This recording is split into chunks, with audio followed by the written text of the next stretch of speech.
Hindi rin nagpauli ang mga leader barangay sa Natividad, Pangasinan. Nakilahok sila sa Peace and Order and Public Safety Training ng 71st Infantry Battalion para sa mas matatag at mas ligtas na komunidad. Nakiisa ang mga sangguniang barangay ng Barangay San Macario Norte at Sur sa isang pagsasanay na pinangunahan ng Bravo Brave Company ng 71st Infantry Battalion, Philippine Army, katuwang ang PNP, BFP at LDRRMO ng Bayan ng Natividad, Kamakailan. Isinagawa ang aktibidad bilang bahagi ng patuloy na programa ng Hukbong Katihan na palawakin ang kasanayan at kaalaman ng mga mamamayan upang maging katuwang sa pananatili ng kapayapaan at seguridad sa komunidad. Layunin ng aktibidad na mas mapalawak pa ang kaalaman ng mga sangguniang barangay sa pamamagitan ng mga pagsasanay tulad ng pagsasagip ng buhay.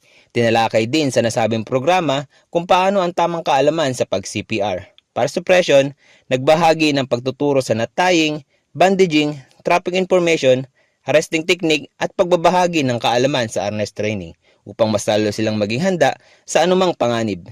Tinalakay din sa talakayan kung paano magagamit ang mga kasanayan sa oras na kinakailangan, hindi lamang upang palawakin ang kanilang kaalaman sa pagsasanay, kundi upang humubog ng isang komunidad na matatag at handang maging katuwang sa pagpapanatili ng kapayapaan at kaayusan.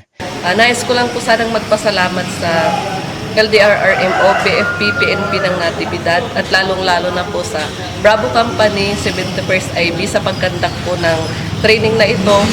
Malaki pong tulong po ito sa aming barangay. Sa kabuuan, ang pagsasanay ay nagsisilbing plataporma upang hubugin ang mga sangguniang barangay upang maging responsable at mabuting mamamayan na aktibong tagapagtaguyod ng kapayapaan sa kanilang komunidad.